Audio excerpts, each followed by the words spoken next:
Their candles may have burned out, but they weren't ready to fade away. Come with me, Hail Mary, run quick, see what do we have here. Welcome to WatchMojo.com, and today we're counting down our picks for the top 10 posthumous albums. For this list, we're only looking at albums that were released after the artist or a member of the band that created them passed away. Most of this material must be previously unreleased, so we're excluding compilations and live albums.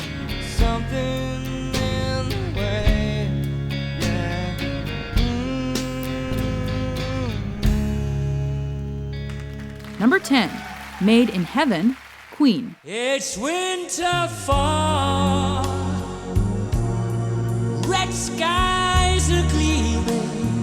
While dying of AIDS, Freddie Mercury tried to make the best of his remaining health by recording as many vocals as he possibly could with Queen. Mama, please, let me back inside. After his passing, the remaining members used these demos to complete multiple tracks and combined them with previously recorded Mercury material, to which they added the Queen stamp. The pain will make you crazy. You're the victim of your crime. Too much love will kill you every time. The resulting album, Made in Heaven, was a global smash and included Mercury's last vocal recordings on Mother Love. I want too long in this lonely lane. I've had enough of this same old game. Number 9, From a Basement on the Hill, Elliott Smith. The King's Crossing was the main attraction. Dominoes falling in a chain reaction. By the time of his death, the indie musician had already recorded heaps of new material. The judges on vinyl, decisions on final, and nobody gets a reprieve. Unfortunately, few tracks could be considered completed products. Despite this, Elliott Smith's family wanted the world to hear what he'd come up with. I can't prepare for death any more than I already have. An ex-producer and an ex-girlfriend collected 15 tunes, opting to leave them unfinished and mixing only what had been recorded. Open your parachute and grab your gun, flow down like an omen, like setting sun. The final album may not have been what Smith intended, but it did become his highest charting album ever, reaching number 19 on the Billboard 200. Don't let me get carried away. Don't let me be carried away.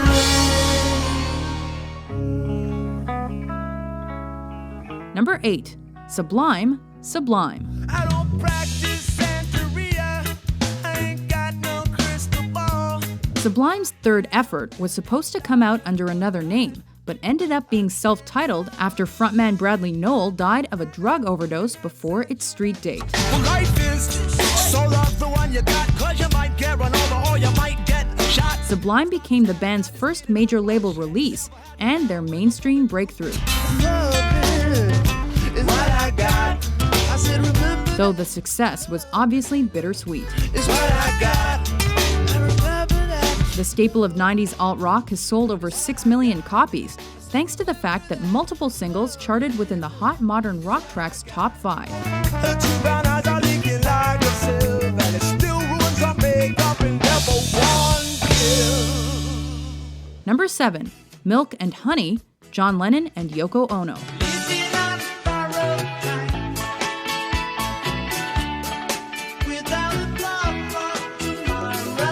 As the follow-up to Double Fantasy, the last album released while John Lennon was still alive, Milk and Honey was put on the back burner after the former Beatle was assassinated. I'm stepping out. I'm stepping out.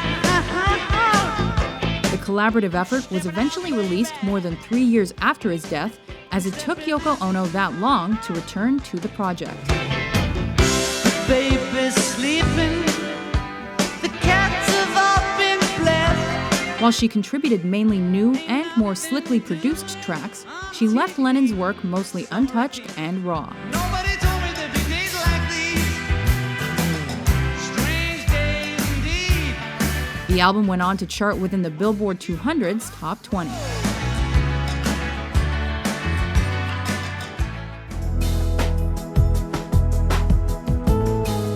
Number 6.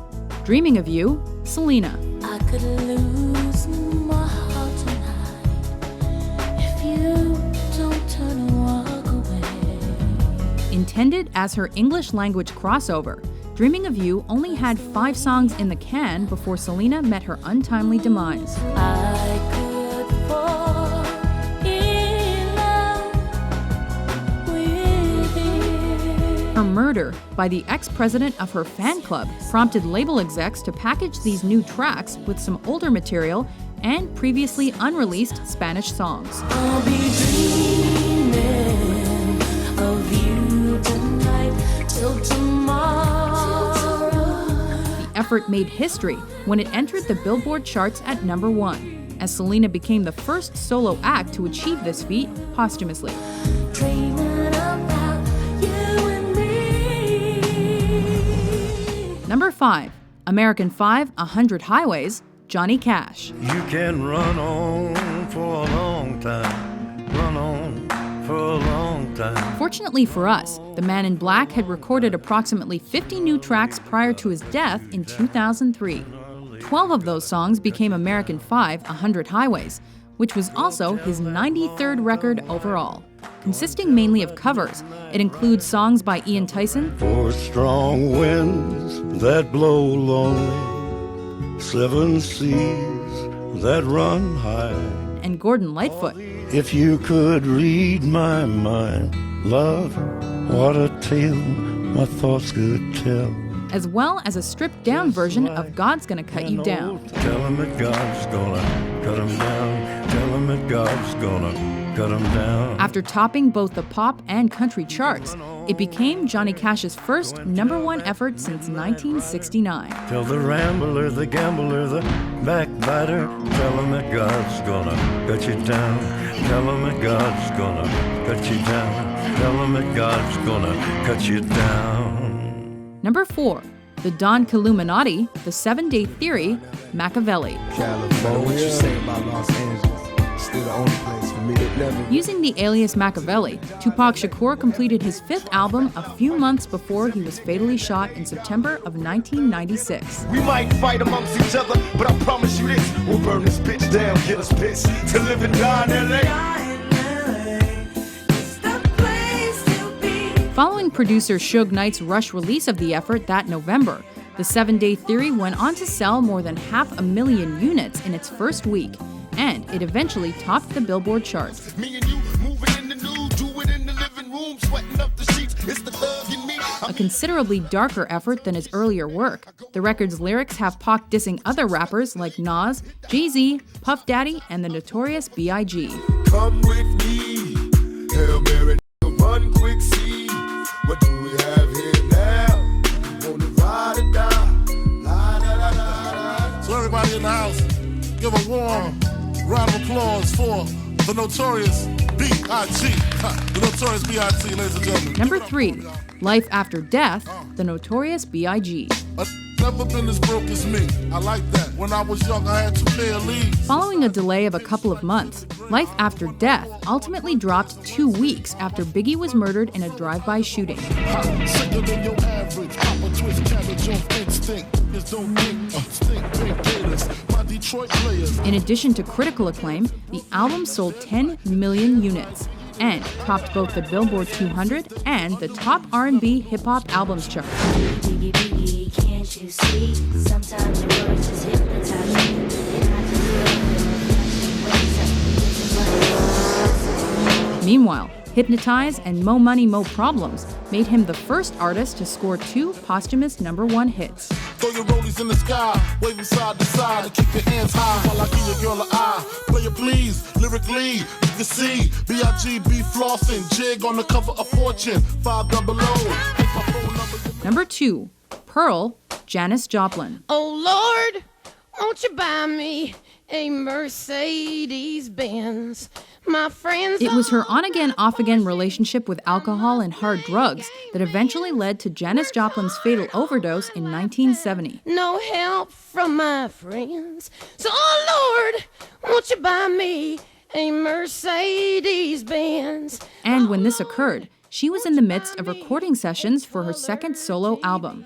Luckily, enough material was captured to fashion an album out of this fusion of blues, country, and funk rock. And I said, baby, don't you realize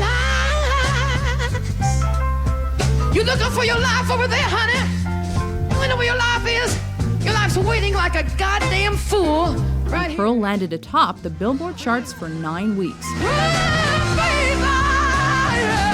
You can talk to your mama now. The album is also known for including her only #1 single, a cover of Chris Christopherson's Me and Bobby McGee. You know, feeling good was good enough for me. Good enough for me and my Bobby McGee. Before we unveil our top pick, here are a few honorable mentions. I know everybody here wants you. I never knew the art of making love. 20,000 roads I went down, down, down, and they all led me straight back home to you. Number 1, Closer, Joy Division. Instincts that can still betray us. A journey that leads to the sun. Released 2 months after the suicide of frontman Ian Curtis, Joy Division's sophomore outing is considered by many to be the group's finest hour.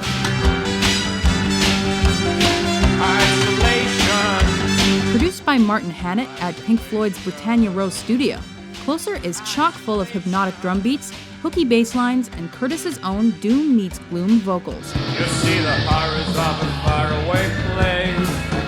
Meet the architects of blow face to face. The album also sets the template for what would become gothic rock, and paved the way for the remaining band members to regroup and form New Order. I see a ship in the harbor. I can't unshallow bay. Do you agree with our list? What's your favorite Posthumous album? For more entertaining top 10s published every day, be sure to subscribe to WatchMojo.com.